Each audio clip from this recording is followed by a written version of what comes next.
আল্লাহর নবীকে কাফিররা কাহিন, গণক বলেছে, শাইর, কবি বলেছে, মাজনুন বলেছে। কিন্তু আল্লাহর নবী কাফিরদের গালিগালাজের বিপরীতে জবাবে তিনি গালি দেন নাই, কারণ আল্লাহ তার নবীকে শিখিয়ে দিয়েছেন সূরা মুজাম্মিলের 10 নম্বর আয়াত, ওয়াসবির আলা মা ইয়াকুলুনা ওয়াহজুরহুম হাজরান জামিলা। ও নবী, এরা আপনাকে যা বলছে এদের কথাবার্তা উপেক্ষা করেন, অ্যাভয়েড করেন। রহমানের বান্দা হলো তারা দুনিয়ার বুকে নম্রভাবে ভদ্রভাবে বিচরণ করে যারা। রহমানের বান্দা হলো তারা অহংকারী নয় যারা। রহমানের বান্দা তারা অভদ্র নয় যারা, বরং রহমানের বান্দারা ভদ্র হয়, বিনয়ী হয়। অহংকার করা এটা কোনো মুমিনের স্বভাব নয়। হাদিসে কুদসিতে আল্লাহ তাআলা বলেছেন, আল কিবরিয়া উরিদাই, অহংকার হলো আমার চাদর। যে অহংকার করে সে যেন আল্লাহর চাদর নিয়ে টানাটানি আরম্ভ করে।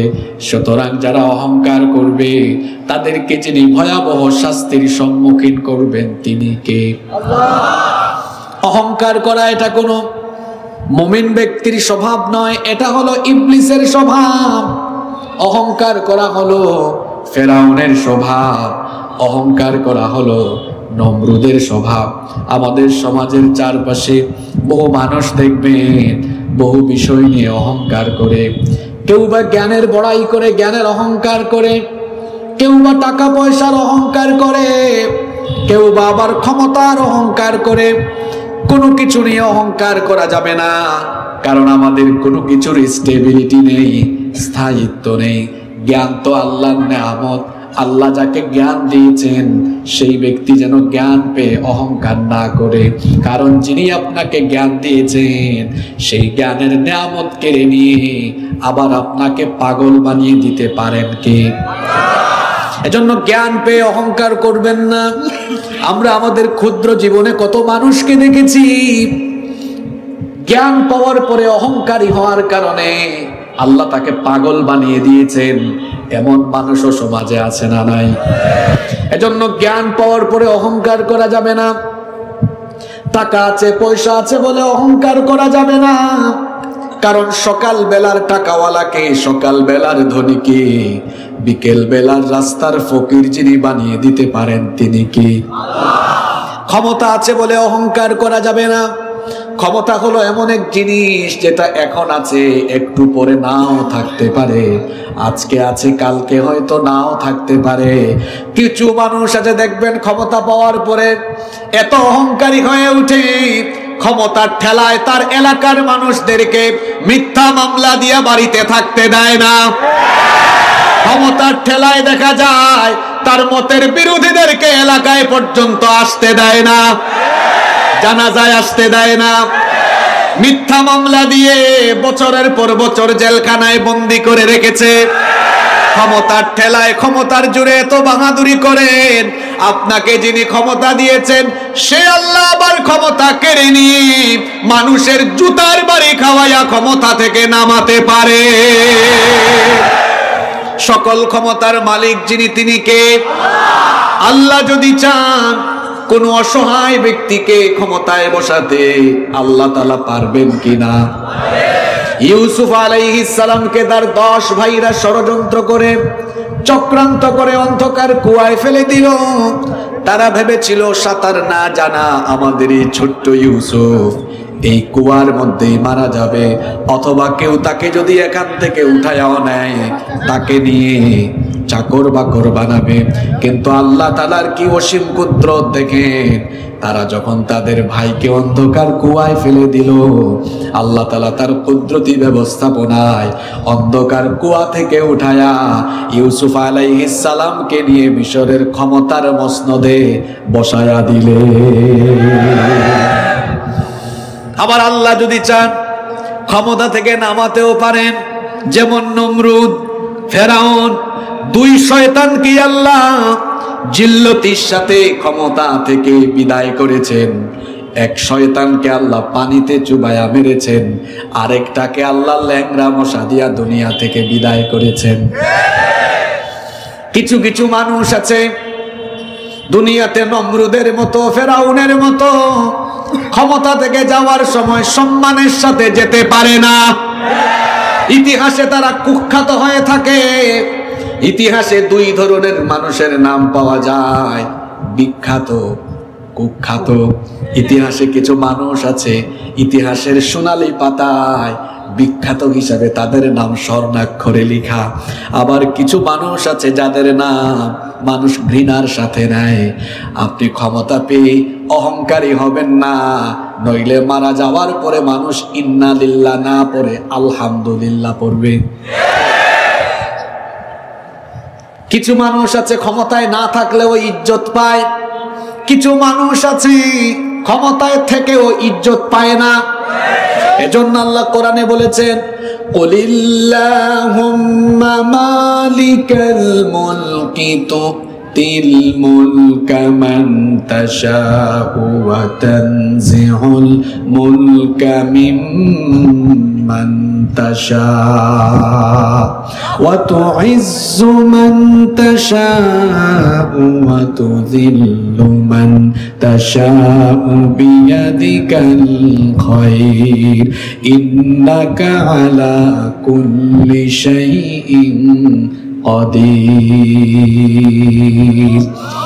আল্লাহ তাআলা বলছেন, হে নবী আপনি বলে দিন, হে রাজাধিরাজ আল্লাহ, আপনি যাকে চান তাকে আপনি ক্ষমতা দেন, যার কাছ থেকে ইচ্ছা ক্ষমতা কেড়ে নেন। এখন হয়তো অনেকে বলবে, ঠিক আছে আল্লাহ তো আমাকে দিয়েছি, আমি এজন্য পেয়েছি, এটা তো আল্লাহ দিয়েছে, হ্যাঁ ঠিক আছে, কিন্তু আপনি পরবর্তী অংশটাও শুনেন। আল্লাহ বলেছেন, ওয়া তুইজ্জু মান তাশাউ ওয়া তুযিল্লু মান তাশাউ বিয়াদিকাল খায়র। আল্লাহ যাকে চান তাকে ইজ্জত দেন, যাকে চান তাকে বেইজ্জত করেন। ক্ষমতার আয়াতের সাথে আল্লাহ ইজ্জতের কথা কেন বললেন? কারণ কিছু মানুষ দুনিয়াতে এমন আছে ক্ষমতার জন্য হায়া শরম ছেড়ে দেয়, বেহায়ার মতো কথা বলে, বেহায়ার মতো জীবন যাপন করে। কিছু মানুষ আছে ক্ষমতায় থেকেও বেইজ্জত হয়, ইজ্জত পায় না, যেমন বুশ। ক্ষমতায় থেকেও জুতার বাড়ি আছে না নাই? ক্ষমতায় থেকেও অনেকে বেইজ্জত হয়েছে, যার জ্বলন্ত প্রমাণ এই বাংলাদেশে টাকলা মুরাদ। তাহলে বোঝা গেল ক্ষমতা থাকলে ইজ্জতওয়ালা হওয়া যায় না, বরং ক্ষমতায় না থেকেও বহু মানুষ ইজ্জত পায়, সম্মান পায়। এজন্য আল্লাহ বলেছেন, ইজ্জতের মালিকও তিনি, বেইজ্জতের মালিকও তিনি। আল্লাহ তাআলা বলছেন, সুতরাং রহমানের বান্দা হতে হলে অহংকার ছেড়ে দিতে হবে, কোনো কিছু নিয়ে অহংকার করা যাবে না। রহমানের বান্দারা অহংকারী হয় না। এজন্য আল্লাহ এই সূরার মধ্যে রহমানের বান্দাদের গুণাবলী উল্লেখ করতে গিয়ে প্রথমেই যে গুণের কথা বললেন, আল্লাহ তাআলা বললেন, ওয়া ইবাদুর রহমানিল্লাযীনা ইয়ামশুনা আলাল আরদি হাওনা। রহমানের বান্দা হলো তারা দুনিয়াতে নম্রতার সাথে, বিনয়ের সাথে, ভদ্রতার সাথে বিচরণ করে যারা। আল্লাহ তাআলা অন্য জায়গায় বললেন, ওয়ালা তামশি ফিল আরদি মারাহা ইন্নাকা লান তাখরিকাল আরদা ওয়া লান তাবলুগাল জিবালা তুলা। আল্লাহ তাআলা বলছেন, জমিনে অহংকারী হয়ে বিচরণ করো না। কেন অহংকার করবেন? অহংকারের সাথে তো জমিনে হেঁটে আপনি মাটি ফাটিয়ে দিতে পারবেন না। এমন কি ওয়ালান তাবলুগাল জিবালা তুলা, বান্দা অহংকার করে তুমি আকাশের উচ্চতায় পৌঁছে যেতে পারবে না। লোকমান হাকিমের নামে আল্লাহ কোরআনে একটি সূরা দিয়েছেন। তিনি তার সন্তানকে এত সুন্দর সুন্দর নসিহত করেছিলেন, সেই নসিহতগুলো আল্লাহর এত ভালো লেগেছে, এগুলো আল্লাহ আমাদের জন্য কোরআনে তুলে দিয়েছেন। তার সন্তানকে নসিহত করতে গিয়ে তিনি এক পর্যায়ে বলেছিলেন, বাবারে, ওয়ালা তুসাইর খাদ্দাকা লিন্নাস, গাল বাঁকা করে মুখ বাঁকা করে, তুচ্ছ তাচ্ছিল্য করে, অবজ্ঞার সাথে মানুষের সাথে কথা বলো না, কারণ আল্লাহ তাআলা হচ্ছেন এমন, ইন্নাল্লাহা লা ইউহিব্বু কুল্লা মুখতালিন ফাখুর, আল্লাহ কোন দাম্ভিক, কোন অহংকারী ব্যক্তিকে পছন্দ করেন না। রহমানের বান্দাদের প্রথম গুণ, তারা হয় ভদ্র, তারা হয় নম্র, তারা হয় বিনয়ী। যুবক ভাইদেরকে বিশেষ করে বলছি, ভদ্রতার গুণে গুণান্বিত হও। এখন আমাদের সমাজে ধীরে ধীরে কেন জানি ভদ্রতার লোপ পেয়ে যাচ্ছে। আমরা যখন ছোট ছিলাম দেখেছি, রাস্তাঘাটে বড় ভাইকে দেখলে, মুরব্বীকে দেখলে ছেলেরা খুব ভদ্রতার সাথে হেঁটে যেত। এখনকার চিত্র ভিন্ন, দেখা যায় কিশোর ছেলেরা, যুবক ছেলেরা মোটর সাইকেল চালিয়ে যায়, মুরব্বীর সামনে গিয়ে আরো জোরে চালায়, বড় ভাইয়ের সামনে আরো জোরে চালায়, এমনকি বড় ভাই বাস মুরব্বীদের সামনে সিগারেট খায়া সিগারেটের ধোঁয়া উড়ায়। এমন বেয়াদবি সমাজে আছে না নাই? আবার যারা মোটর সাইকেল চালায় তারা তো এমন বেয়াদবি করে করে রাস্তায় চালায়, কিছুক্ষণ দেখবেন ডানে মারে এক কাইত, কিছুক্ষণ পর বামে মারে আরেক কাইত। এরকম ডিজে স্টাইলে কিছু ছেলেরা বাইক চালায়, আছে না? এই যে একজন বললেন মরেও এরকম, ঠিকই আছে তো। মোটরসাইকেল অ্যাক্সিডেন্ট বড় মারাত্মক ভাই। এটা যদি অ্যাক্সিডেন্ট হয়ে কোন ট্রাক বা বাসের নিচে পড়েন, মাথার খুলি উড়ে যাবে একদিকে, হাত একদিকে, পা একদিকে। বেঁচে থাকলে বেশিরভাগ ক্ষেত্রে এরা পঙ্গুত্ব বরণ করে। তো পাকপাকুম করে মোটরসাইকেল চালানোর আগে তো ভদ্র হয়ে যাও। কিছু ছেলেরা আছে গার্লস স্কুল বা মহিলা কলেজের সামনে দিয়ে মোটরসাইকেল চালায়া যাওয়ার সময় তখন পিকআপ বাড়ায়া দেয়, হরনের পরিমাণ বাড়ায় দেয়। এমন যুবক আছে না নাই? খবরদার যুবক ভাইয়েরা, আমাদের চলনে বলনে কথনে চলাফেরায় ভদ্রতা আর নম্রতার বহিঃপ্রকাশ যেন ঘটে। আমি বেয়াদবের মতো কথা বলবো না, বেয়াদবের মতো চলাফেরা করব না, কারণ এটা রহমানের বান্দার গুণাবলী নয়।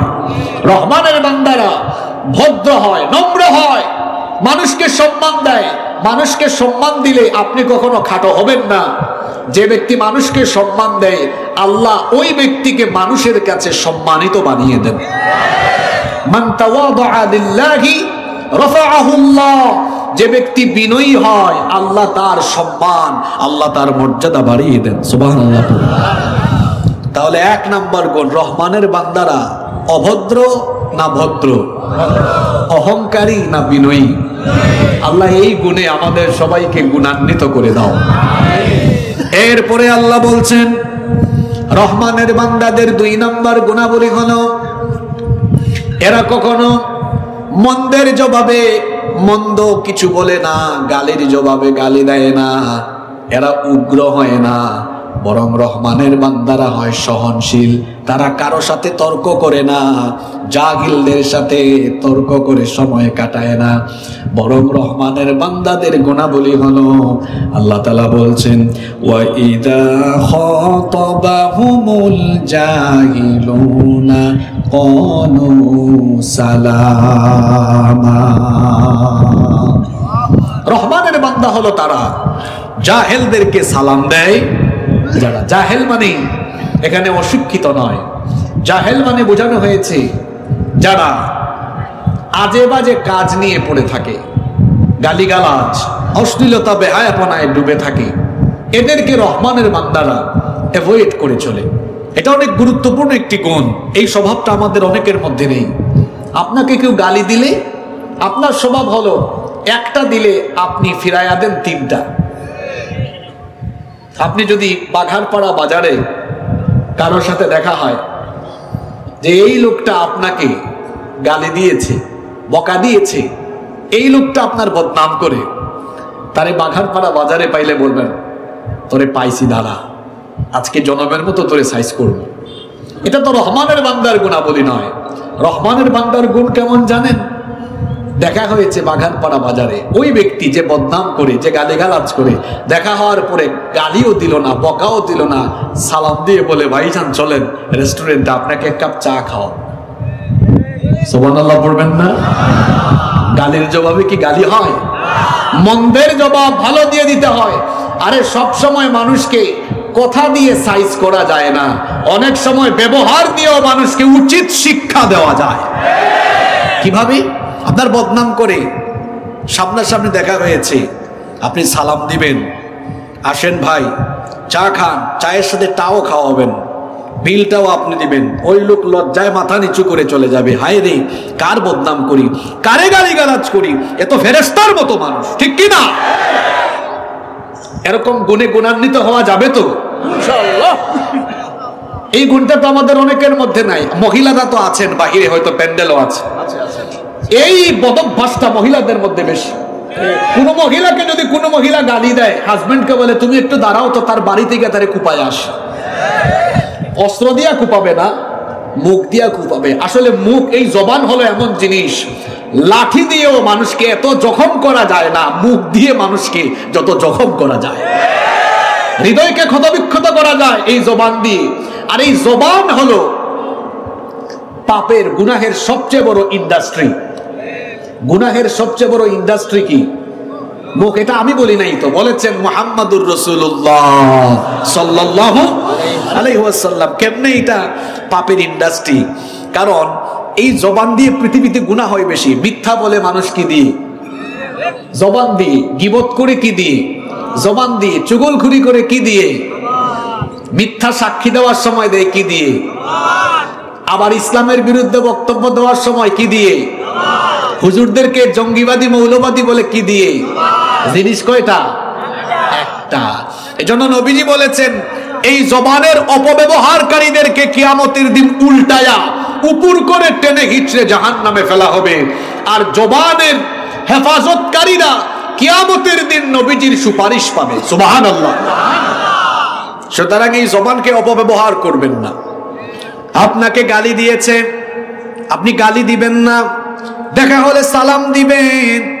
আপনার সমালোচনা করেছে, সাক্ষাৎ হলে চা খাওয়াবেন, সাক্ষাৎ হলে একটা ফুল দিবেন। মন্দের জবাব দিতে হয় ভালো দিয়ে। আল্লাহর নবীকে কাফিররা পাগল বলেছে, আল্লাহর নবী কি উল্টা কাফিরদেরকে জবাব দিয়ে পাগল বলেছেন? জোরে বলেন।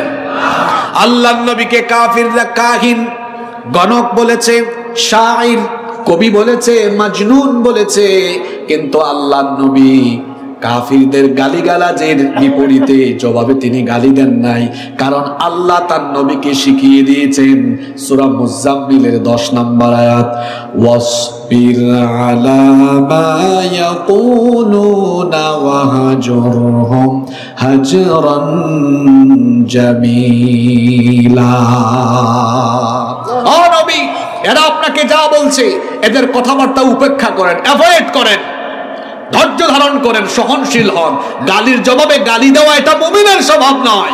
মন্দের জবাব মন্দ দিয়ে নয়, বরং এই সমাজে যারা অসভ্য আছে, অসভ্যদের সাথে পাল্টা অসভ্যতামি করা যাবে না। সালাম দিয়ে এদের সামনে থেকে কেটে পড়তে হবে। অনেকে তর্ক করে, আর বর্তমানে তর্ক করার জন্য জায়গাও আছে, ফেসবুক। এটার নাম দিয়েছি আমি গীবত বুক, এটার নাম দিয়েছি আমি সমালোচনা বুক, টাইম পাস বুক, এটার নাম দিয়েছি আমি চগলখুরি বুক। আলেমুল আমারাও পিছিয়ে নেই। এক হুজুর আরেক হুজুরের বিরুদ্ধে ভিডিও বানাবে, এক হুজুর আরেক হুজুরকে নিয়ে লাইভ করবে। দেখেন না গত কয়েকদিন ধরে আমাদের দেশে মিয়ারে হক নিয়ে কত ধরনের পাল্টা পাল্টি বক্তব্য হুজুরদের ভেতরে। অথচ জাতির এই ক্রান্তিকালীন সময়ে কওমি আলিয়া সকল ঘরানার আলেমদের উচিত ছিল শিক্ষা ব্যবস্থার অসঙ্গতি নিয়ে আগে কথা বলা। উচিত ছিল আমাদের বাচ্চারা নষ্ট হয়ে যাচ্ছে, সেগুলো নিয়ে এক টেবিলে বসে এই জাতির মানুষকে শিক্ষা সম্পর্কে সচেতন করা। সেটা না করে আপনারা নিজেরা নিজেরা কামরা কামড়ি করছেন। আলেমদের এই নিজেরা কামরা কামড়ি যত বাড়বে, হুজুরদের উপরে ইসলাম বিরোধী জালেমদের নিপীড়ন তত বাড়বে।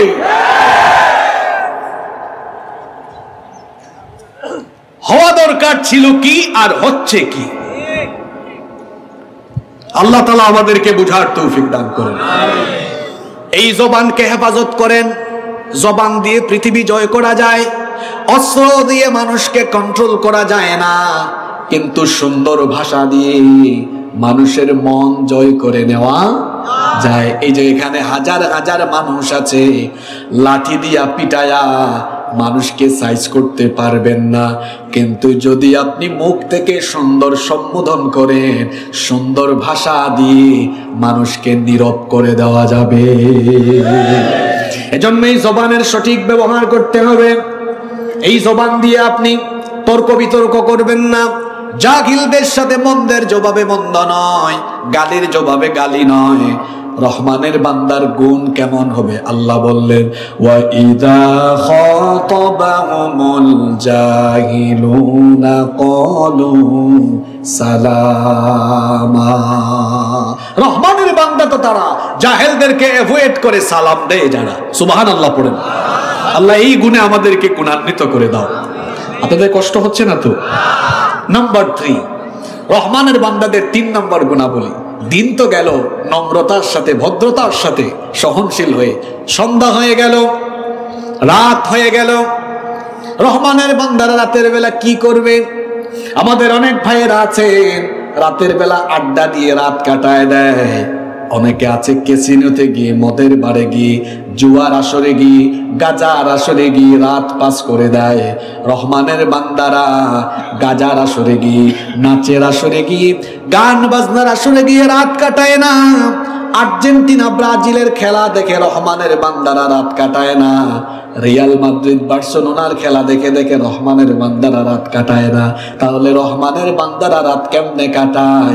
আল্লাহ তাআলা বলছেন, ওয়াল্লাযীনা ইয়াবিতুনা লিরাব্বিহিম সুজ্জাদাও ওয়া কিয়ামা। রহমানের বান্দা হলো তারা রাতের বেলা তাহাজ্জুদের নামাজে দাঁড়িয়ে আল্লাহকে রুকু আর সাজদা দিয়ে রাত কাটায় যারা, রহমানের বান্দা হলো তারা। এই যুবক ছেলেরা,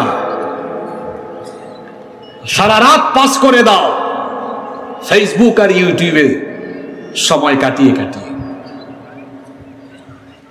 থ্রিলার দেখে দেখে, ওয়েব সিরিজ দেখে দেখে, নাটক, সিনেমা, পর্নোগ্রাফি দেখে দেখে তোমার রাত চলে যায়। এভাবে তো কখনো আল্লাহর প্রিয় বান্দা রাত কাটাতে পারে না। আল্লাহর প্রিয় বান্দা রাতের বেলা আল্লাহকে সাজদা দিয়ে দিয়ে রাত কাটাবে। আমরা অনেকে আছি আবার রাতের বেলা ঘুমাই, সারা রাতি ঘুমাই, সকালেও ঘুমাই, ফজরও আদায় করে না। ঘুমাতে ঘুমাতে সকাল বেলা দেখা যায় গাল 2টা ফুলে গেছে। আমাদের ঘুমাতে ঘুমাতে গাল ফুলে যায়।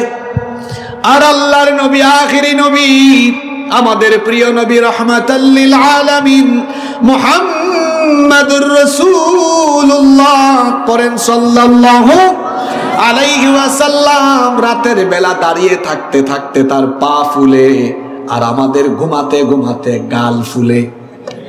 পার্থক্য বুঝতেছেন?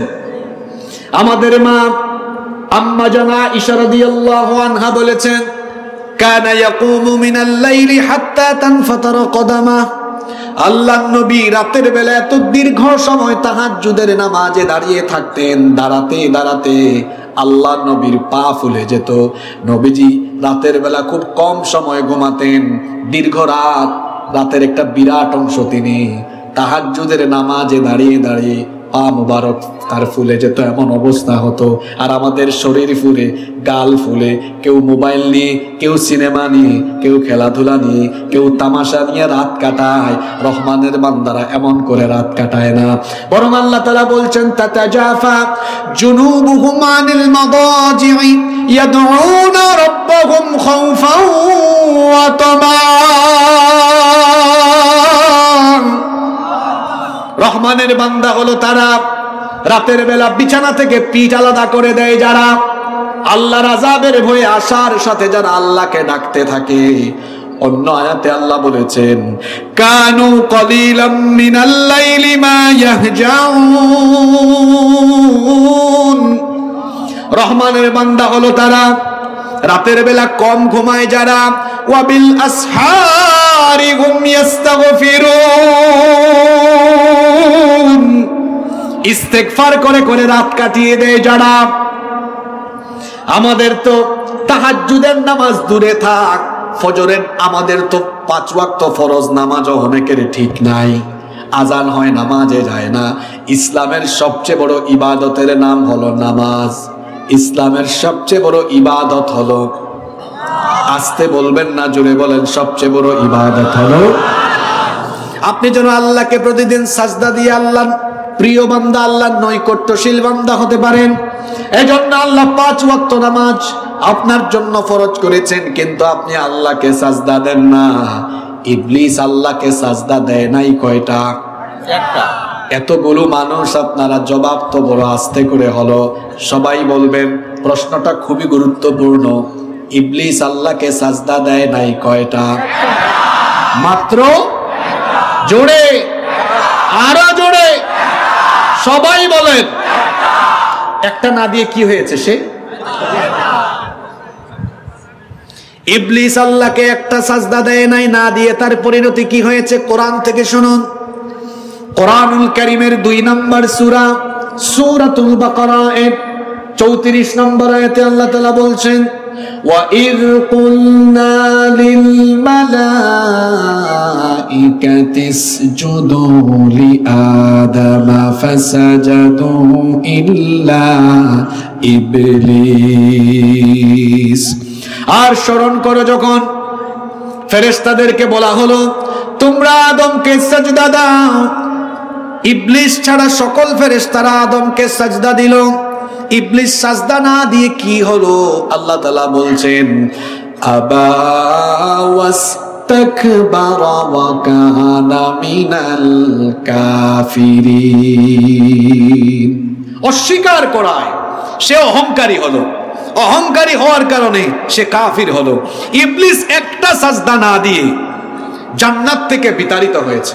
আল্লাহ বলেছেন ইবলিস get out from the paradise, জান্নাত থেকে আউট হও, বের হয়ে যা। ইবলিস একটা সাজদা না দেওয়ায় আল্লাহ তাকে জান্নাত থেকে আউট করে দিয়েছেন। আর আপনি দিনের পর দিন নামাজ কাজা করে জান্নাতের আশা করে আছেন। যে আল্লাহ ইবলিসকে একটা সাজদা না দেওয়ায় জান্নাত থেকে আউট করে দিয়েছেন, আপনার মতো বেনামাজিকেও আল্লাহ জান্নাতের ধারে কাছেও ঘেঁষতে দিবেন না। কথাটা মনে হয় বড় কঠিন হয়ে গেল, তাই না? না না না, কঠিন না। ইবলিস সাজদা না দিয়ে হয়েছে কাফির, দেয় নাই কয়টা? আল্লাহর নবী বলেছেন মান তারাকা সালাতা মুতাআম্মিদান ফাকাদ কাফারা জিহারান।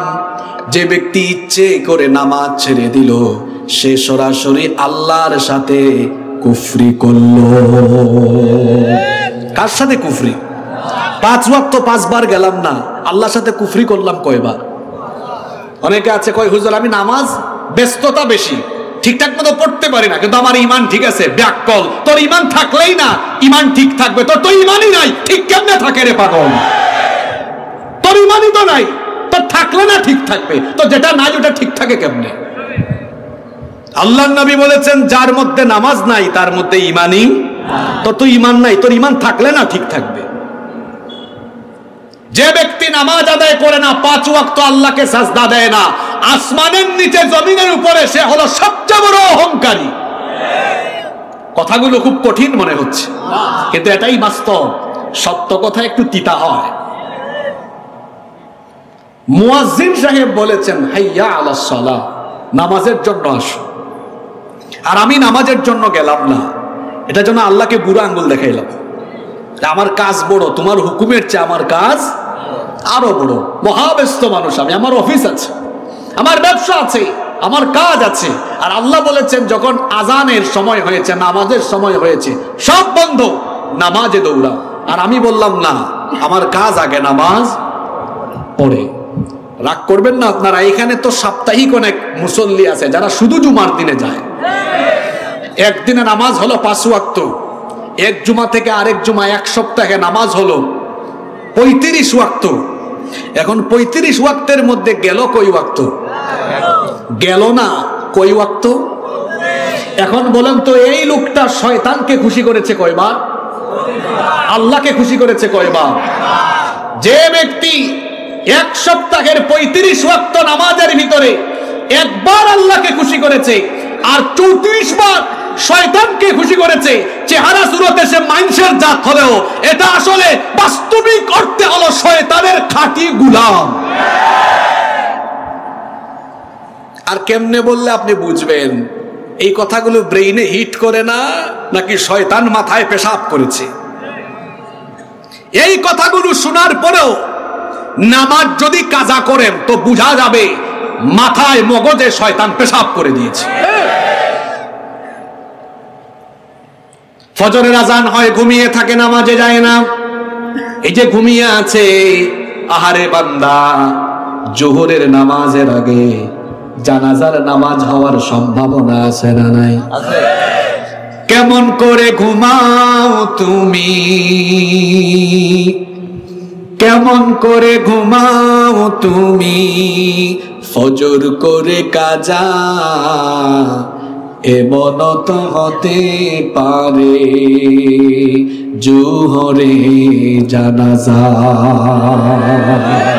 হতে পারে কি পারে না? যুবক ভাইয়েরা, আপনাদের পায়ে ধরে বলছি, ভাই নামাজ ছেড়ে দিয়েন না। এই বয়স নামাজের বয়স। বুড়া হয়ে গেলে হাঁটু ব্যথা, কোমর ব্যথা, মেরুদণ্ডে ব্যথা, ঠিকঠাক মতো রুকু সাজদা করা যায় না। এই বয়স ইবাদতের বয়স। নবীজি বলেছেন, শাবুন নাশাআ ফি ইবাদাতিল্লাহ, যে যুবক তার যৌবনকাল আল্লাহর গোলামি করে কাটাবে, আল্লাহ তাকে কিয়ামতের দিন আরশের ছায়ার নিচে জায়গা দিবে। আরশের ছায়ার নিচে আমার হিলফুল ফুজুলের ভাইয়েরা জায়গা পেতে চায় কি চায় না? আমি বড় খুশি হয়েছি। হিলফুল ফুজুলের প্রত্যেকটা যুবকের চেহারা সুরত দেখলাম সুন্দর, তাদের সংগঠনের নামও সুন্দর, চেহারা সুরতও সুন্দর, প্রত্যেকটা ছেলে স্মার্ট। এই প্রতিটা স্মার্ট ছেলেকে বলবো, যেভাবে আপনাদের আয়োজন হয়েছে স্মার্ট, আপনাদের সারা বছরের আমলও হওয়া লাগবে স্মার্ট। হিলফুল ফুজুলের একজন সদস্য নামাজ কাজা করবে না, পারবে ইনশাআল্লাহ? আর হিলফুল ফুজুলের বাহিরে যারা এসেছেন তারা কি মাঝে মাঝে কাজা করবেন? নামাজের সাথে কোনো কম্প্রোমাইজ নাই। নামাজ আগে। সবচেয়ে বড় ইবাদত কি? আর 5 ওয়াক্ত ঠিক করে রহমানের বান্দার গুণ। রাত কাটায় কি দিয়ে? সাজদা দিয়ে। রাত কাটায় কি দিয়ে? রাতের আধারে যারা সিজদাতে রয়, দু চোখের অশ্রুতে নদী যেন বয়। রাতের আধারে যারা সিজদাতে রয়, দু চোখের অশ্রুতে নদী যেন বয়। ছলনার হাত ছানি যতই আসুক, পেছনে ফিরেও তাকায় না, পেছনে ফিরেও তাকায় না। যাদের হৃদয়ে আছে আল্লাহর ভয়, তারা কভু পথ ভুলে যায় না। আল্লাহর প্রেম ছাড়াই দুনিয়ায় কারো কাছে কোনো কিছু চায় না, কারো কাছে কোনো কিছু চায় না। সুবহানাল্লাহ পড়ে। রাতের বেলা আল্লাহকে সাজদা দিতে রাজি আছেন তো? নবীজি বলেছেন, আলাইকুম বিকিয়ামিল লাইল, তোমরা রাতের নামাজকে তোমাদের আমল বানাও। ফাইন্নাহু দাবুস সালিহিনা ক্বাবলাকুম, এটা তোমাদের পূর্ববর্তী সকল নেককার বুজুর্গদের আমল। যদি এই আমল তোমার মধ্যে ডেভেলপ করতে পারো, ওয়া হুয়া কুরবাতুন ইলা রাব্বিকুম, এই আমল তোমাকে তোমার রবের কাছাকাছি নিয়ে যাবে। যারা রাত জেগে ফেসবুক চালায়, রাত জেগে মদ খায়, গাঁজা খায়, এদের চেহারা দেখবেন দেখতে চোরের মতো লাগে। যারা রাত জেগে তাহাজ্জুদ আদায় করে, এই বুজুর্গরা বেশিক্ষণ ঘুমাতে পারে না, রাতে 1, 2, 3 ঘন্টা ঘুমায়। এত কম ঘুমায় আল্লাহর বান্দা, কিন্তু সকালবেলা যখন বের হয় আর মানুষ তার চেহারার দিকে তাকায়, মনে হয় যেন চেহারা থেকে নূর ঝরছে। আর হারামখোরদের, যারা হারামে লিপ্ত, এদের চেহারা এমনিতেই হারামের ছাপ থাকে। আমার ইমাম সাহেব ভাই বেতন পায় মাত্র 10 থেকে 12 হাজার টাকা। 3000, 4000 আমার এখানে 4000। এটা তো বড় কষ্ট লাগলো আমার। আর অনেকে নেয় না, 3000 4000 টাকা দিলে ইমাম সাহেবরা ইমামতি করবেন না। ওই ইমাম সাহেবের পিছনে আপনাদের নামাজ হবে না তো? কেন হবে না সেটা বলি। 1 বস্তা চাউলের দাম কত এখন? 5 দিনের তেল কিনলেই তো উনার বেতনের 1/3। শেষ। তো এই ইমাম সাহেবের পিছনে দাঁড়ালে নামাজ হবে না কেন ওইটাও বলে দিচ্ছি। আল্লাহু আকবার। বউ বলছে পেঁয়াজ নাই ঘরে, মুশকিল, গতকাল আলু কিনছে, আগামীকাল আবার কেনা লাগতে পারে। এটা আসরের নামাজের ইমামতি। বাচ্চাদেরও কাপড় চোপড় নাই। আমার বাচ্চার তো আবার এই যে বাচ্চারা কি জানি খায়, হরলিক্স টরলিক্স, এগুলা নামাজের ভিতরে এই টেনশন আসবে কি আসবে না? অবশ্যই আসবে। আপনি 3000 টাকা দিয়ে চলতে পারবেন? তাই ইমাম সাহেবকে কি কারণে দিচ্ছেন? ইন্না লিল্লাহি ওয়া ইন্না ইলাইহি, এটা করবেন না আপনারা। এই লোকটা কি ইমামতি ঠেকায় পরে করতেছে মনে হয় আপনার? এই লোকটা তো, আমার ইমাম ভাইরা আমার প্রতি কোনো ইয়ে করবেন না, রাগ করবেন না, এটা উদাহরণ দেওয়ার জন্য বলছে, আপনাদের পক্ষে কথাটা বলছি। আমার এই ভাইয়ের শরীরে কি শক্তি নাই? ভ্যান চালাইলেও তো মাসে 15,000 টাকা ইনকাম করতে পারবে, পারবে না? তা আপনার কি মনে হয় তার শরীরে শক্তি আছে, খুব সাদে ইমামতি করে? কিছু মানুষ যদি এরকম সমাজে না থাকে, যারা মসজিদে ইমামতি করবে, মানুষদেরকে দিনের পথে আহ্বান করবে, তাহলে গোটা সমাজ তো পথভ্রষ্ট হয়ে যাবে। যোগ্যতা আছে কাজ করে খাওয়া, কিন্তু কাজ করছে না কেন? আপনার জন্য, এই সমাজের জন্য, আপনার ছেলে মেয়ে, আগামী প্রজন্ম, এদেরকে দিনের পথে রাখবার জন্য। যেহেতু দেশে ইসলামী সরকার নাই, ইসলামী সরকারের নিয়ম হলো রাষ্ট্র ইমাম সাহেব আলেম ওলামাদের ভরণ পোষণ দিবে। যেমন আজকে যদি আমাদের এই দেশটা ইসলামী রাষ্ট্র হতো, ইসলামী রাষ্ট্র মানে তো বুঝেন যেখানে সংবিধান হলো, আমাকে এখানে আনছে যুবকরা, কিছু হাদিয়া তুফাও দিছে, খরচ টরচও দিছে। ইসলামী রাষ্ট্র হইলে 1 পয়সাও আমাকে দেওয়া লাগতো না, গভর্নমেন্ট আমাকে পাঠাতো। এরকম আমাকে গভর্নমেন্ট পাঠানোর সময় পাঠাতো এরকম যে আপনি গাড়ি দিয়ে গেলে সময় নষ্ট হবে, হেলিকপ্টারে করে যান। হেলিকপ্টারে করে গেলে 4-5 ঘন্টার সময় আপনার সেফ হবে। এই সময়টা আপনি অন্য কাজে, অন্য জায়গায় দিবেন, ইলমি গবেষণায়, মুযাকারায় কাটাবেন। হেলিকপ্টার তো মানুষ চড়ে শখের বসে না, টাইম সেভ করার জন্য। এই টাইমটা গভর্নমেন্ট তখন বলতো আপনি তাড়াতাড়ি করে যান, ঢাকা থেকে যশোর যান, যশোরে গিয়ে বাঘারপাড়ার প্রোগ্রামের উদ্দেশ্যে 2টায় রওনা করেন, 4টার আগে চলে আসেন, রাষ্ট্রীয় অন্যান্য কাজে আপনি সময় দেন। তো ইসলামী গভর্নমেন্ট হলে তো গভর্নমেন্ট আলেম ওলামাদের পিছনে খরচ করত। এখন যেহেতু ইসলামী গভর্নমেন্ট নাই, তাহলে দায়িত্ব কাদের? আপনাদের, সাধারণ মুসলমানদের। এটা যদি আপনারা আলেম ওলামাদেরকে না করেন, তাহলে আলেম ওলামারা কিভাবে করে তারা দাওয়াত ছড়িয়ে দিবে, কিভাবে করে তারা আপনাদের মসজিদে ইমামতি করবে? আপনারা সৌদি আরবে অনেকে গিয়েছেন, দেখেছেন সেখানে আলেমদের কত কদর। হারামাইনের ইমাম সাহেবদেরকে এমন ভাবে আনা হয়, ওই দেশের বাদশাকেও এত গার্ড দিয়ে আনা হয় না। আলেমদেরকে তো এভাবেই সম্মান করা উচিত, কদর করা উচিত। যাই হোক, আলেমদেরকে আপনারা সম্মান করেন। বলছিলাম যে এই কথা, যে আমার ভাই এত কম পয়সা বেতন পান, চেহারা সুরত দেখবেন, দেখতে অত খারাপ লাগে না। কালো মানুষ হইলেও চেহারায় আলো আছে, চেহারা একটা নূর আছে। অনেক মানুষ আছে এসি গাড়িতে চড়ে, এসি বাড়িতে থাকে, টাকা পয়সারও অভাব নাই, ভালো ভালো খায়, কিন্তু চেহারার দিকে তাকাইলে কেমন জানি চোরের মতো লাগে। এই চোরকে দেখতে চোরের মতো লাগে কেন? কারণ খায় তো আলগা পয়সা, মাইনসের মাল, চুরি কইরা খায়, দুর্নীতি কইরা, লুটপাট কইরা খায়। এজন্য বেটা এসি গাড়িতে চললে, এসি বাড়িতে থাকলেও চেহারাটা চোর আর ডাকাতের মতো হয়ে গিয়েছে। বলেছিলাম হারাম খুরদের, বলেছিলাম হারাম খুরেরা যারা হারামে লিপ্ত, এদের চেহারায় হারামের ছাপ আছে।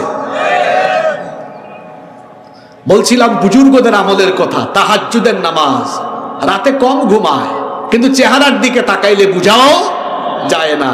কারণ মুমিনের সবচেয়ে বড় মেকআপ হলো 5 ওয়াক্ত নামাজের ওযু আর তাহাজ্জুদের নামাজ। আপনাদের কষ্ট হচ্ছে না তো?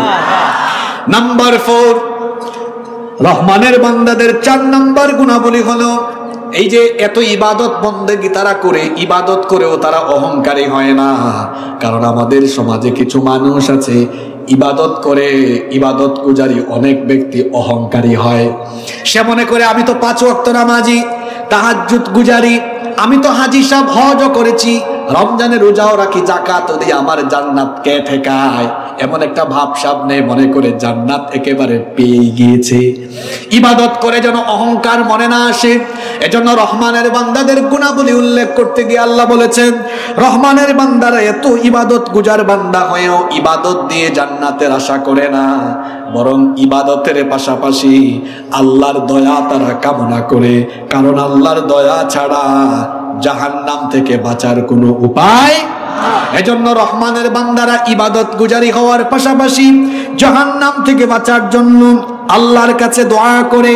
কিরকম করে তারা দোয়া করে? আল্লাহ তাআলা বলছেন, ওয়াল্লাযীনা ইয়াকুলুনা রাব্বানা ইসরিফ আন্না আযাবা জাহান্নাম ইন্না আযাবাহা কানা গরামা ইন্নাহা সাআত মুস্তাকাররাও ওয়া মুকামা।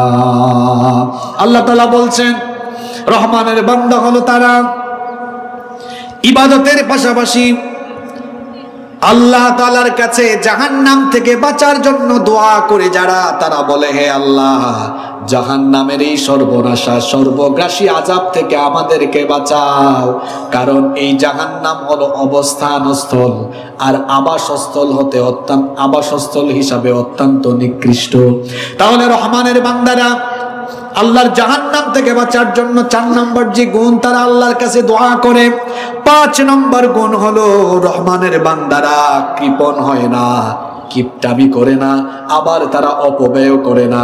আমার সমাজে দেখবেন অনেক মানুষ আছে, আল্লাহ এদেরকে অনেক টাকা দিয়েছেন, পয়সা দিয়েছেন, অথবা আল্লাহ তাকে যেটুকু দিয়েছেন সেটুকু খরচ করে না। টাকা আছে দেখবেন, তারপরেও সেরা কাপড় চোপড় পরে রাস্তায় হাঁটে।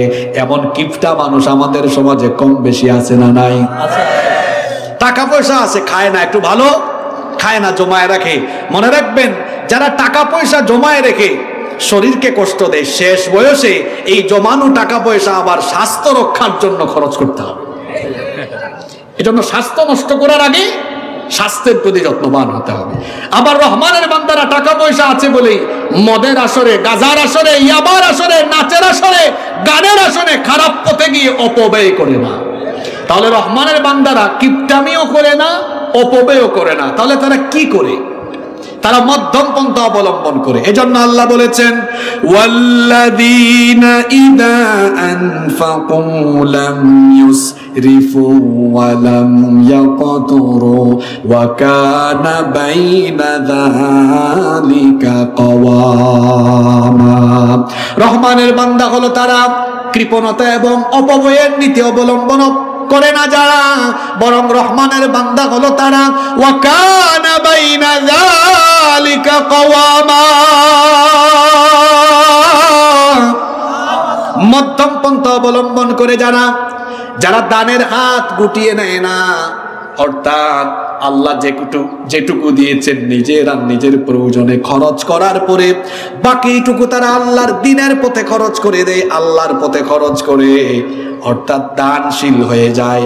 রহমানের বান্দারা কখনো টাকা পয়সা জমায়া রাখে না। টাকা পয়সা জমায়া কি করবেন?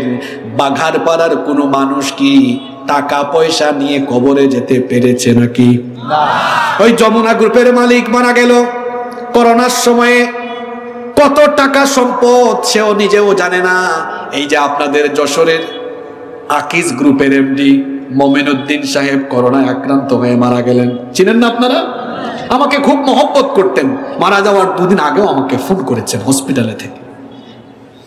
আকিজ ফাউন্ডেশনের সেই মাহফিল থেকে তার সাথে গভীর সম্পর্ক ছিল। লোকটা বড় কোরআন পাগল, আলেম পাগল ছিলেন। দোয়া করছি আল্লাহ যেন তার কবরকে জান্নাতের বাগান বানিয়ে দেন। কত সম্পদ রেখে গেলেন, নিয়ে যেতে পেরেছেন না। তবে তার অনেক স্বপ্ন ছিল, অনেক কিছু করবেন। জীবদ্দশায় তিনি এই আকিজ পরিবারের উদ্যোগে, তো এর আগে কখনো কোনো এত সুন্দর মাহফিলও হয় নাই, তিনি এটা শুরু করেছিলেন। তিনি মারা যাওয়ার পরে এটা বন্ধ হয়ে গিয়েছে। তো আমরা দোয়া করছি আকিজ পরিবারে যেন আল্লাহ যেন মোমিনুদ্দিন সাহেবের মতো আরো কিছু কোরআন পাগল মানুষ দান করে। তো আমি বলছিলাম যে এই কথা, দেখেন টাকাওয়ালা মানুষ চলে গিয়েছে, টাকা পয়সা গাড়ি বাড়ি সব রেখে গিয়েছে। আল্লাহ বলছেন রহমানের বান্দারা এমন হয়, ওরা বুদ্ধিমান, যেটুকু তার নিজের পরিবারের প্রয়োজন এতটুকু রেখে বাকিটুকু আল্লাহ দিয়েছেন তো আল্লাহর প্রতি দিয়ে দেয়। সুবহানাল্লাহ। রহমানের বান্দারা দানশীল হয়। আপনারাও এরকম দানশীল হবেন তো ইনশাআল্লাহ। আওয়াজ তো ছোট হলো। আমরা সবাই দানশীল হতে পারবো তো? কারা কারা দানশীল হতে পারবো দুহাত তুলে একটু আল্লাহকে দেখাই তো। মাশাআল্লাহ। কেউ হাত নামাবেন না, ওয়াজের আমল জায়গায় বসে আজকে হবে ইনশাআল্লাহ। একটু হাত উঁচা করে তুলেন। সবাই দানশীল হব তো? মসজিদে দান করার চাইতে উত্তম কোন জায়গা কি আর আছে? এখানে এই হিলফুল ফুসুল ভাইদের উদ্যোগে একটা মসজিদ নির্মাণ হচ্ছে, একতলা ছাদ হয়ে গিয়েছে, অনেক কাজ বাকি। কাজগুলো আমাদের দানের পয়সায়, সৎকার পয়সায় হয়ে যাক। আর আমরা রহমানের বান্দা হিসাবে আজ আল্লাহকে আমরা দেখাই দিব, আল্লাহ তুমি সাক্ষী থাকো, আমরা তোমার প্রিয় বান্দা, তোমার ঘর মসজিদের জন্য আমরা এখানে দান করে গেলাম। আমরা কি পারবো? কারা কারা পারবো হাত উঁচু করি ভালো করে। স্বেচ্ছাসেবক ভাইরা বেগ নিয়ে ঢুকেন তো দেখি ওয়াজের আমল কেমন আজকে। হাত নামায়া পকেটে ঢুকান। আপনারা ভাবিয়েন না হুজুর দেখি টাকা তোলা শুরু করে দিছে তাহলে ওয়াজ কি শেষ হয়ে গেল? না না না না, 12টা গুণের মধ্যে বলছি কয়টা? 5টা। বলছি কয়টা? আমার 7টা বাকি আছে না? এখানে 2 জন দিয়ে সব, এখানে 2 জন দিয়ে 3 জন দিয়ে 5 মিনিট সময় চলে যাবে। এত সময় নেওয়া যাবে না, 1 মিনিটে শেষ করেন। মহিলা প্যান্ডেলও ব্যবস্থা আছে, মা বোনেরাও শরীক হন, সামিল হন। বাকি স্পেশাল কোনো অ্যামাউন্ট থাকলে ওই দিকে এক ভাইয়ের কাছে লিখান, মোনাজাতের সময় আমি বলে দেবো, বা অতিথিবৃন্দ যারা এসেছেন লিখান, পরবর্তীতে বলবো। আমার দিকে তাকান, আরো বেশি ভাই পাঠান। 5 মিনিট চলে গেলে তো চলবে না, 1 মিনিটে শেষ করতে হবে। তাহলে আমরা সবাই দানশীল হব। জোরে বলেন তো, আমরা সবাই কি হব? আরেকটু জোরে বলেন। আল্লাহর পথে যেগুলো আমাদের খরচ হবে এগুলো রিপিট হবে, বদলা হবে, বহুগুণ বাড়িয়ে কিয়ামতের দিন আমাদেরকে যিনি পুরস্কৃত করবেন, গলার আওয়াজ বড় করে সবাই বলেন তো তিনি কে? আর একটু রিভিশন হয়ে যাক, দেখি কারা কারা বলতে পারেন। রহমানের বান্দাদের 1 নম্বর গুণ বলেছিলাম কি? রহমানের বান্দারা অভদ্র না ভদ্র? অহংকারী না বিনয়ী? 2 নম্বর, রহমানের বান্দারা উগ্র না সহনশীল? মাশাআল্লাহ। 3 নম্বর, রহমানের বান্দারা রাত কাটায় কি দিয়ে? জোরে বলেন। তাহাজ্জুদের যায় না মাঝে মরণ দিও প্রভু আমায়, ইকামতে দিনের কাজে কবুল করে নিও আমায়। তাহাজ্জুদের যায় না মাঝে মরণ দিও প্রভু আমায়, ইকামতে দিনের কাজে কবুল করে নিও আমায়। বলেন আমিন।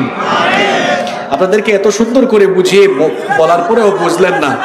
বললাম যে বেশি মানুষ পাঠান যাতে 1 মিনিটে শেষ হয়। এই বসো, সিলেটের ভাষা আগে 12টা পয়েন্ট মুখস্থ শোনাইতে হবে। 3, 4 নম্বর, রহমানের বান্দারা জাহান্নাম থেকে বাঁচার জন্য আল্লাহর কাছে কি করে? জোরে বলেন, আরো জোরে বলেন, দোয়া করে। 5 নম্বর, রহমানের বান্দারা কিপটা হয় না, অপব্যয়কারী হয় না। রহমানের বান্দারা কি হয়? দানশীল হয়। জোরে বলেন কি হয়? আমরা দানশীল হয়ে যাচ্ছি। আল্লাহ তুমি আমাদের দানগুলো কবুল করে নাও। খেয়াল করেন। নাম্বার 6, রহমানের বান্দারা, শোনেন বাকি পয়েন্টগুলো কিন্তু খুবই গুরুত্বপূর্ণ। আমাকে 15 মিনিট মনোযোগের সাথে এতক্ষণ যেভাবে সময় দিয়েছেন সেভাবে সময় দিতে পারবেন তো?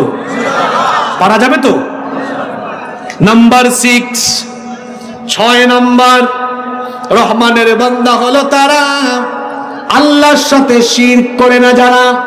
রহমানের বান্দারা কেবলমাত্র একজনের ইবাদত করে, একজনের গোলামি করে, গলার আওয়াজ বড় করে আকাশ বাতাস ভারী করে জবাব দেন তিনি কে?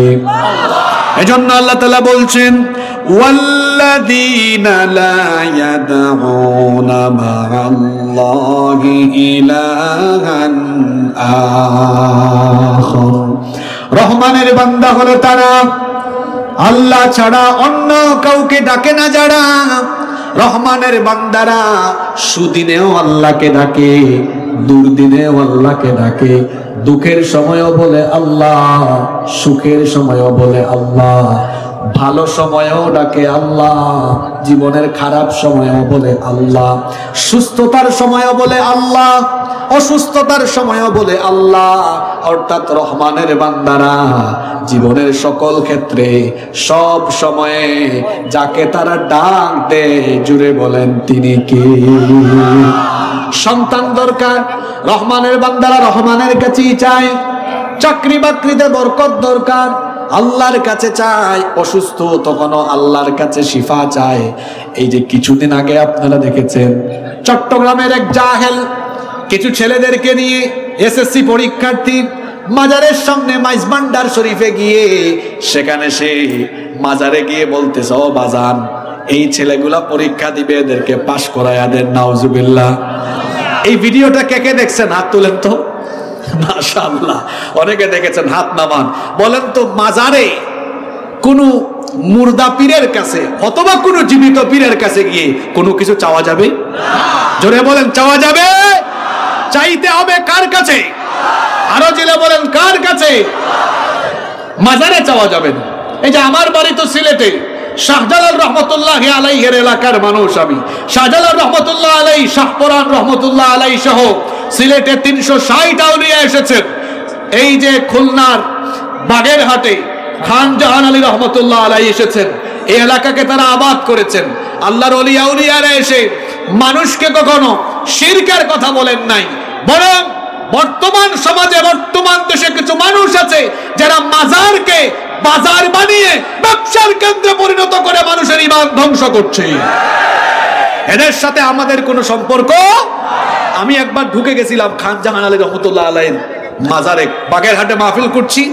ফেরার সময় ভাবলাম যাই একটু জিয়ারত করে চলে যাই। জিয়ারতের নিয়তে আমি ওই এলাকায় যাই নাই, যাচ্ছিলাম মাহফিলে। ফেরার সময় একটু ঢুকলাম, ঢুকে দেখি এক লোক মাইক দিয়ে বলতেছে, যারা যারা মুরগি নিয়ে এসেছেন এখানে এসে লাইন ধরে দাঁড়ান। আপনারা দেখছেন কিনা? ওখানে মাইক দিয়ে দিয়ে নেয় না? তো আমি সেখানে গেলাম, গিয়ে বললাম, ভাইজান এখানে এত মানুষ মুরগি নিয়ে আসছে কেন? খান জাহান আলী রহমতুল্লাহ আলাই তিনি কি রাতের বেলা উঠে মুরগিগুলো খেয়ে ফেলেন নাকি?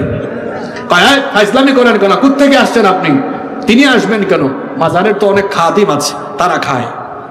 তারা কি করে খায়? আবার ওখানে একটা কুমিরও আছে। তা কুমির আছে না? অনেকে কুমিরকে এনে মুরগি দেয়। আমি কয়েকজনকে আটকাইছিলাম, বললাম কুমির কয়টা মুরগি খায়? যে হাজার হাজার মুরগি আছে, বাকিগুলো যায় কোথায়? কই যায় আমি জানি, আমরা জানি না। বললাম মাজারের এই কুমিরের চাইতে মাজারের খাদেমরা হলো বড় কুমির। শাহজালাল রহমতুল্লাহ আলাইহির মাজারে বিরাট বিরাট ডেগ আছে, টাকা দিয়ে ভরে যায়। এগুলো যায় কোথায়? রাতের বেলা কি তারা এসে টাকাগুলো নিয়ে আবার কবরে যান না? এগুলো মাজারকে বাজার বানিয়ে যারা ব্যবসা করে খাচ্ছে, তারাই এই টাকাগুলো লুটপাট করছে।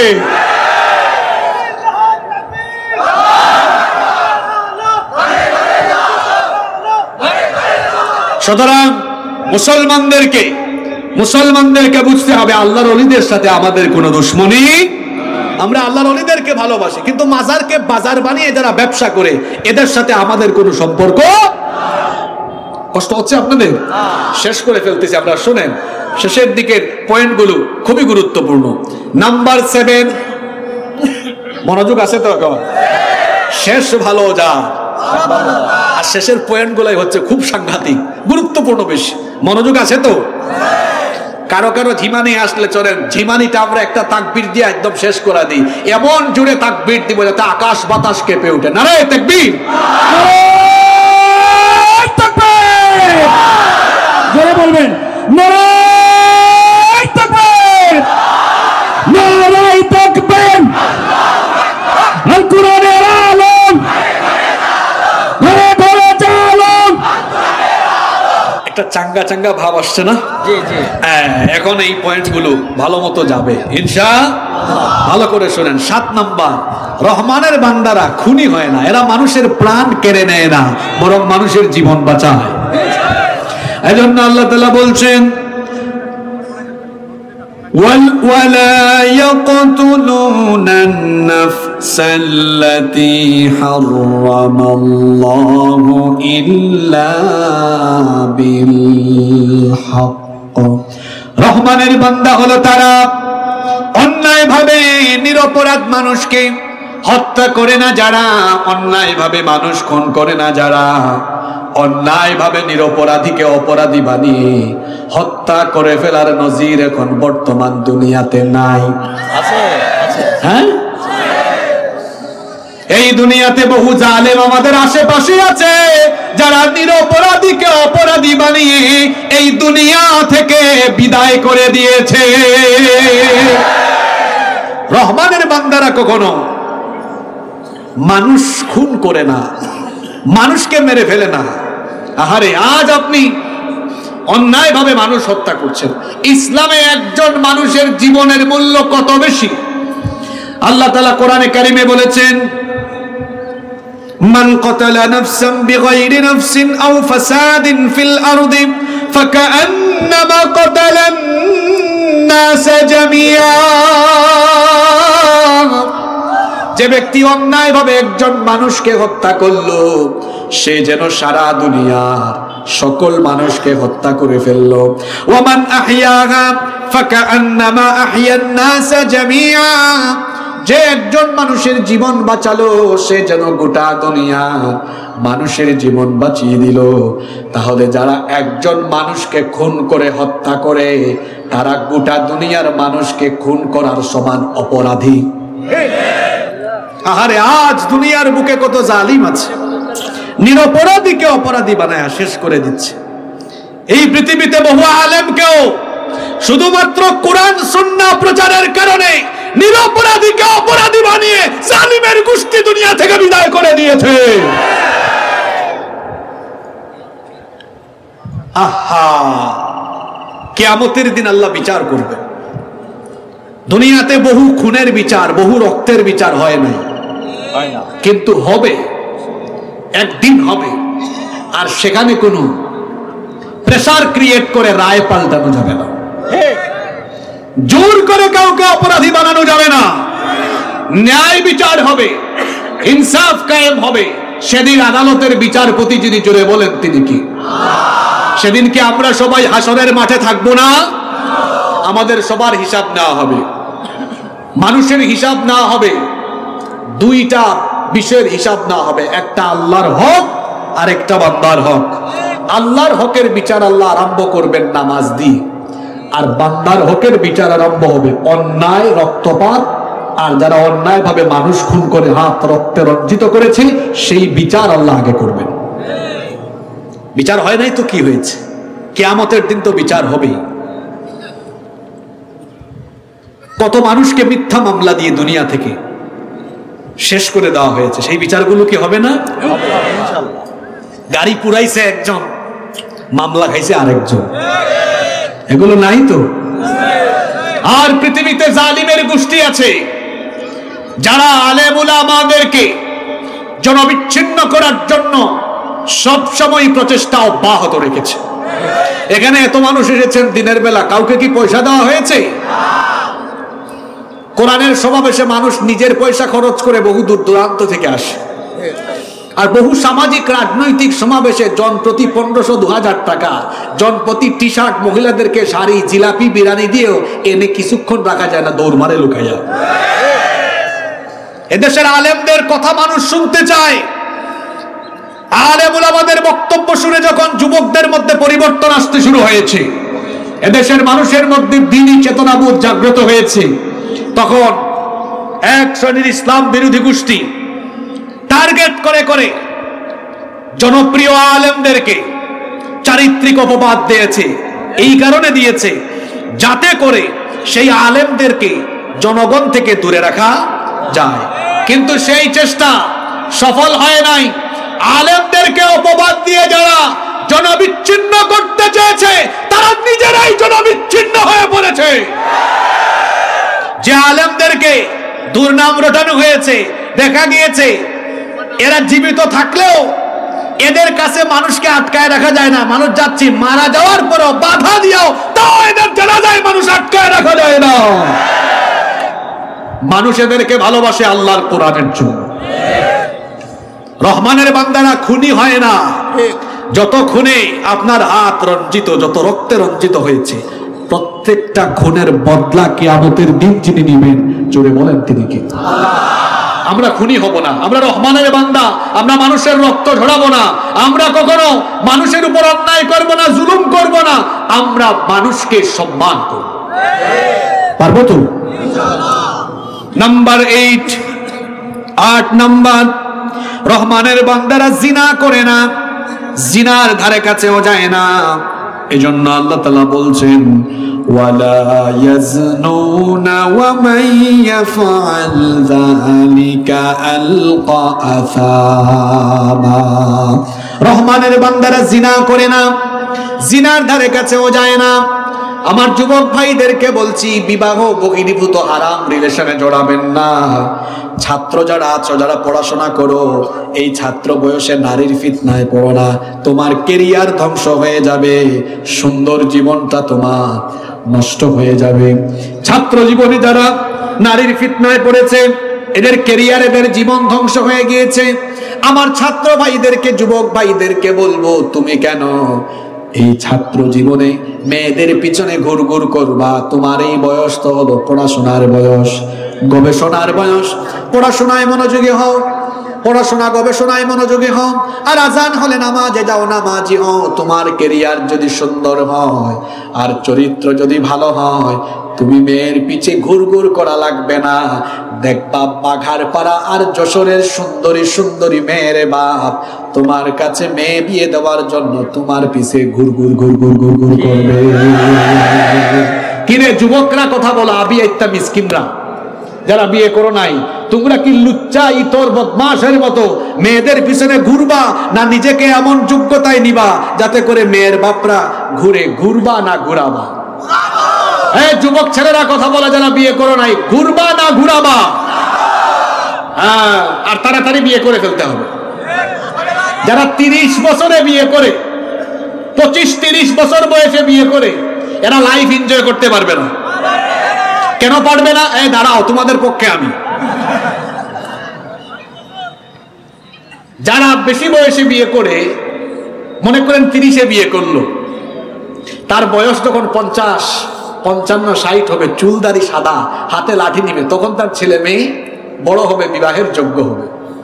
ওরা নাতি নাতনি কুলে নিয়ে, নাতি নাতনি নিয়ে ঘুরা মজা পাবে না। নানা হতে পারবে না, দাদা হতে, এর আগেও মরে যেতে পারে, হইল বুড়া টুড়া হবে, মজা পাবে না। আপনি 40-45 বছর বয়সে যেন দাদা হতে পারেন, নানা হতে পারেন, অল্প বয়সে বিয়ে করেন, জীবনকে জীবনের মতো উপভোগ করতে পারবেন। টাকা দিয়ে, পয়সা দিয়ে শুধু জীবন উপভোগ করা যায় না। এক ভাইকে আমি পেলাম, যুবকরা শোনো, তোমাদের পক্ষে আমি এক ভাইকে পেলাম, চুলদারি পেকে গেছে, হাতে লাঠিও নিচ্ছেন, অনেক পয়সার মালিক, খুব দামি গাড়িতে চলাফেরা করেন।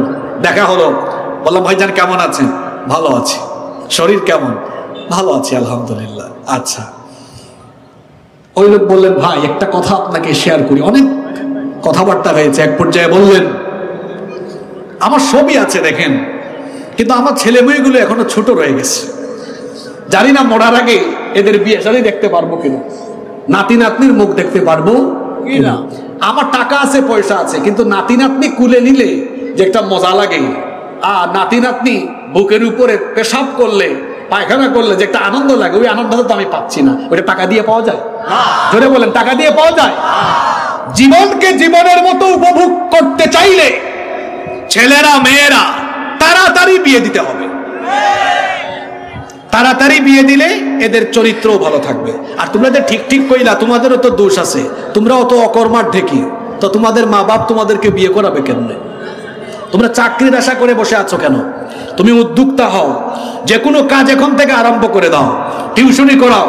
টিউশনি যদি এখন না থাকে বন্ধু, এখন তো আর টিউশনিও লাগে না, এখন তো আর ফুলাপায়ের ছেলেমেয়েরা আগের মতো পড়ে না, এখন স্কুলে গিয়ে গান গায়, লীলাবালি লীলাবালি, বড় যুবতী সৈগ বিয়ার সাজনী কন্যা সাজলো। এখন তো স্কুলে মাদ্রাসায় চলে নাটক ফাটক। আমি কি মিথ্যা বলেছি?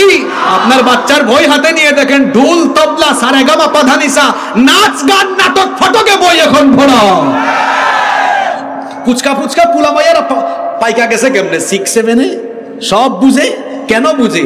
কারণ এই অপশিক্ষা আর মোবাইলের অপসংস্কৃতি এদেরকে কম বয়সে পাকিয়ে দিয়েছে।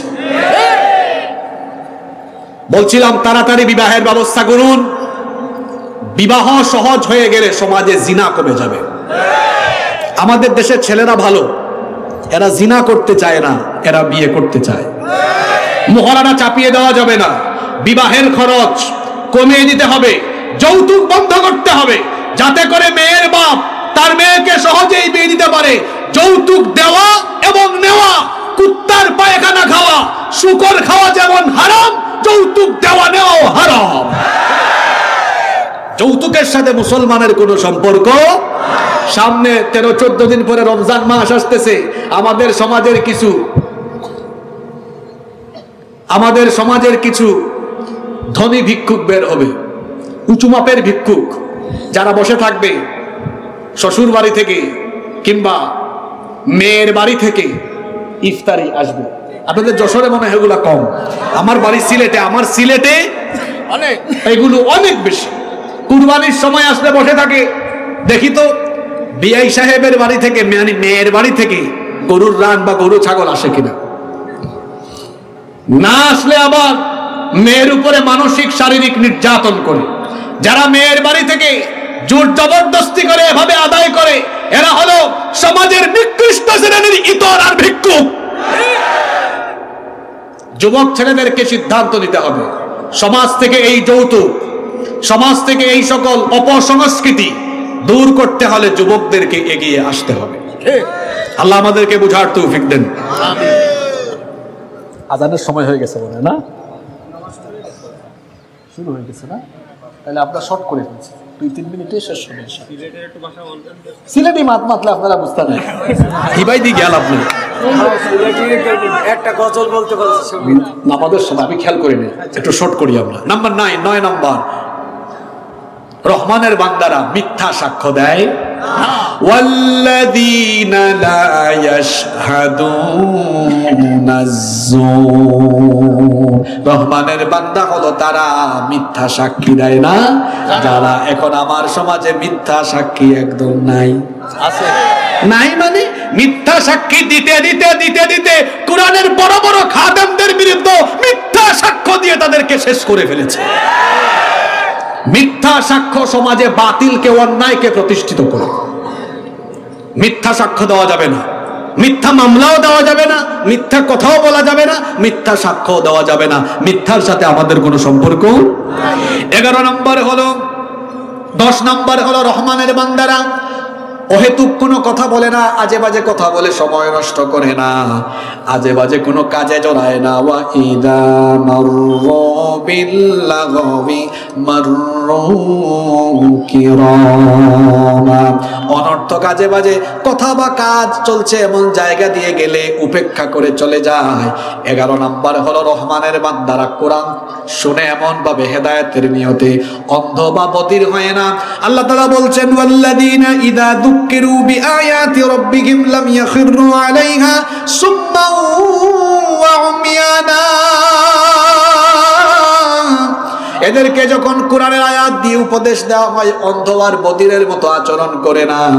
রহমানের বান্দাদের 12 এবং সর্বশেষ বৈশিষ্ট্য হলো তাদের স্ত্রী আর সন্তানদের জন্য আল্লাহর কাছে দোয়া করে। ওয়াল্লাযীনা ইয়াকুলুনা রব্বানা হাব লানা মিন আযওয়াজিনা ওয়া যুররিয়াতিনা কুররাতা আ'য়ুনিন ওয়াজ'আলনা লিল মুত্তাকিনা ইমামা, যারা দোয়া করে, হে আমাদের রব, আমাদের স্ত্রী আর আমাদের সন্তানদেরকে আমাদের জন্য চক্ষু শীতলকারী বানিয়ে দাও, আর আমাদেরকে মুত্তাকিদের ইমাম বানিয়ে দাও।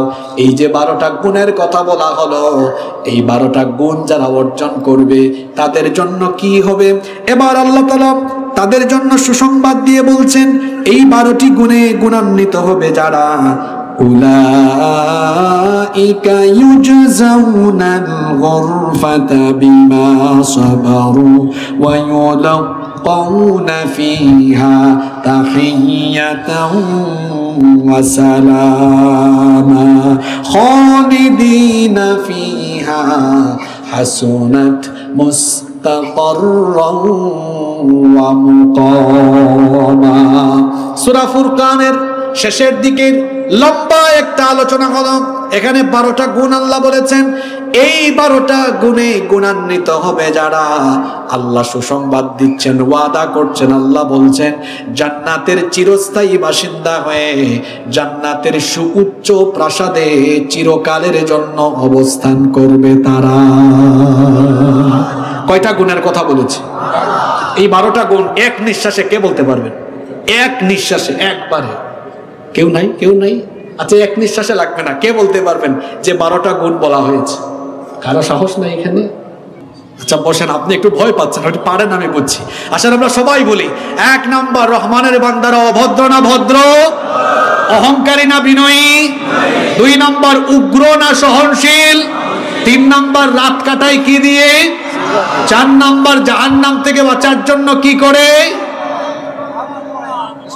দোয়া করে। কি করে?